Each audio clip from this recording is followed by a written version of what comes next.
Hello everyone, I am Srivithiya, working as Assistant Professor in Department of Chemistry, Meenakshi Chandrasekharan College of Arts and Science.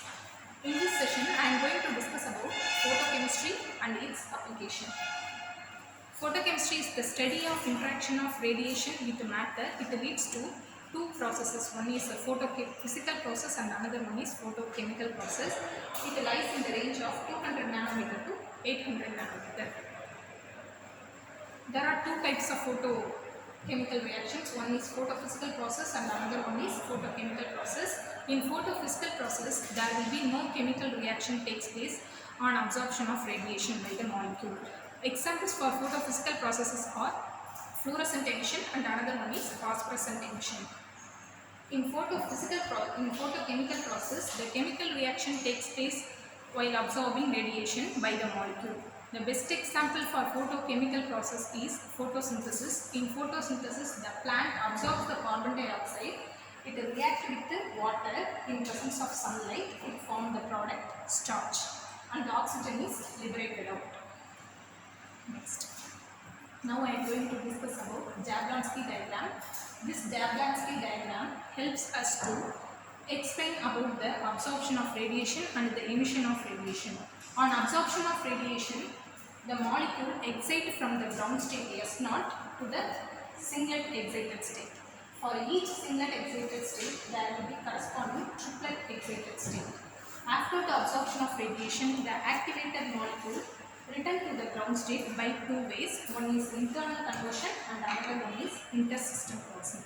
Internal conversion is the transition of activated molecule from singlet excited state to the another singlet excited state. Intersystem crossing is the process of transmission of energy from singlet excited state to the triplet excited state, T1 or T2.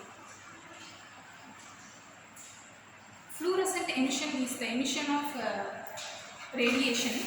It occurs when the molecule is giving its energy from S0 to S0, and the phosphorescence emission is the transition of a molecule from T1 to S0. Fluorescent emission takes place very instantaneously because it takes place after the absorption of radiation itself. But the phosphorescence emission takes place after some time due to the occurrence of intersystem crossing. Now I am going to tell you the laws of photochemistry. There are two laws of photochemistry.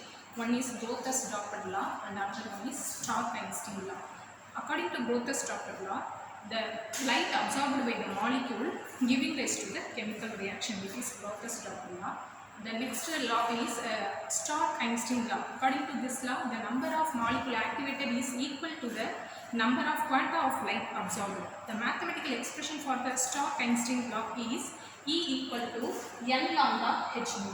Here E is Einstein, n is Avogadro number, h is Planck's constant, mu is frequency of radiation. It can be written as NaHc by lambda. Here C is wavelength of light. Lambda is wavelength and C is wavelength of light. The energy absorbed by the molecule of the reactant substance is called 1 Einstein. The important term in the photochemistry is quantum yield. Quantum yield is nothing but the number of molecules reacted per the number of quanta of light absorbed. Next one.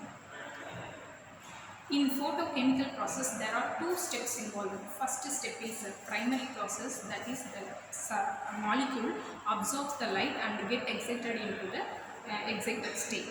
Second step is secondary process. In secondary process, the activated molecule activate other molecule in place of exothermic reactions, because in exothermic reaction the heat is evolved in the reaction. That heat evolved is used to activate the other molecule, so the quantum yield increases in case of exothermic reaction. There are three reasons for low quantum yield. The first reason is excited molecule may come to the ground state by losing its energy before giving to the product. Because of this, the quantum yield may become low. Second reason for low quantum yield is the collision between the activated molecules leads to the loss of energy of the molecule, so there will be no reaction takes place, so the low quantum yield will be the result. Then the third reason is the recombination of dissociated fragments, again forming the reactant or reactant. So the quantum release becomes less. Next one. This photochemistry has wide applications in all these fields. The first application is photosynthesis, as we have already discussed above. Photosynthesis is the best example for photochemical reaction because it takes place in presence of sunlight.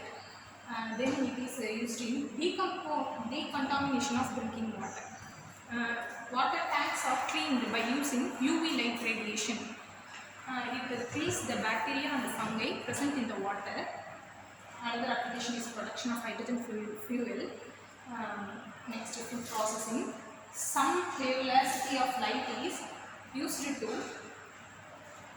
protect the plants, protect the fruits from refinement. Next, medicine. In production of environment and in photography, the photochemistry is used in wide range. Thank you so much.